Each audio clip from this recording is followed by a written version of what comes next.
Francesco Bagnaia mengonversi kekesalan terhadap Marc Marquez dengan pole position di MotoGP Prancis, Sabtu, 13 Mei 2023. Pembalap Ducati itu punya harapan mematahkan kesialan di sirkuit Le Mans, yang terjadi sejak dia promosi ke MotoGP.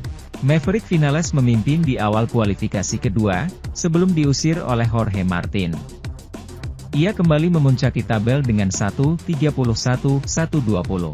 Sementara, Marc Marquez melesat ke peringkat kedua. Ketika pembalap Aprilia akan melakukan percobaan kedua di 5 menit sisa, mendadak motornya tidak bisa bergerak di ujung pit lane.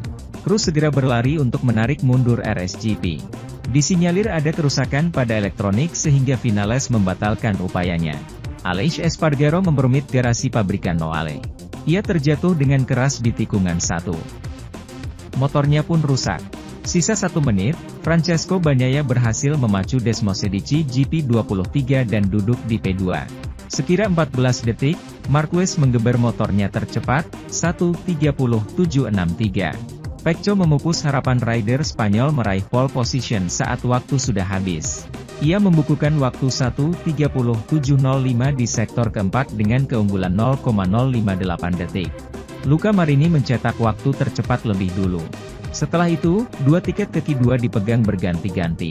Dari Franco Morbidelli, Danilo Petrucci, bahkan Fabio Quartararo sempat menempati peringkat pertama untuk waktu cukup lama dengan 1:31.366. Marini menempel di belakang dengan selisih 0,401 detik.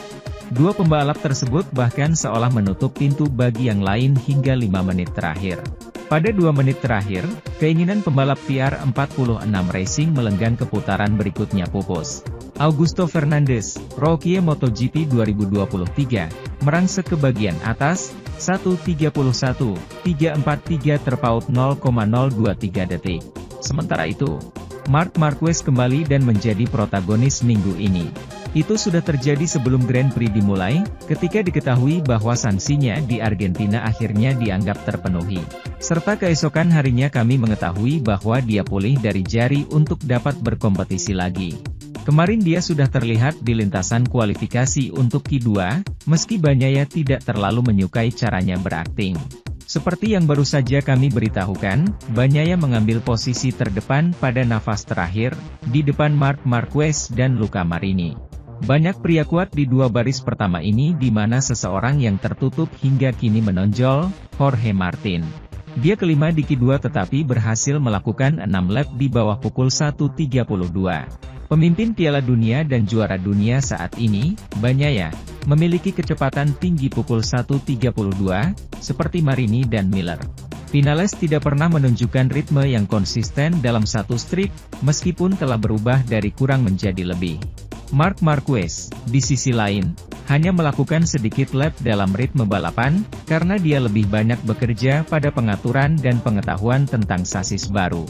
Di baris ketiga kami menemukan seseorang yang tampaknya mendaftar ke pesta, Marco Bezzecchi.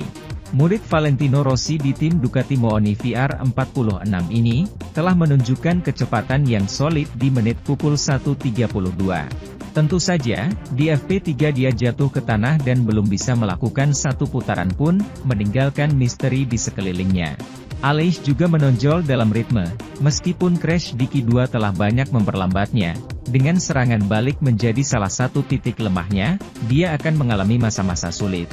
Di sini kita bisa mengecek data mengejutkan dari Marc Marquez. Dia hanya menyelesaikan 11 lap dengan kecepatan balapan sepanjang akhir pekan.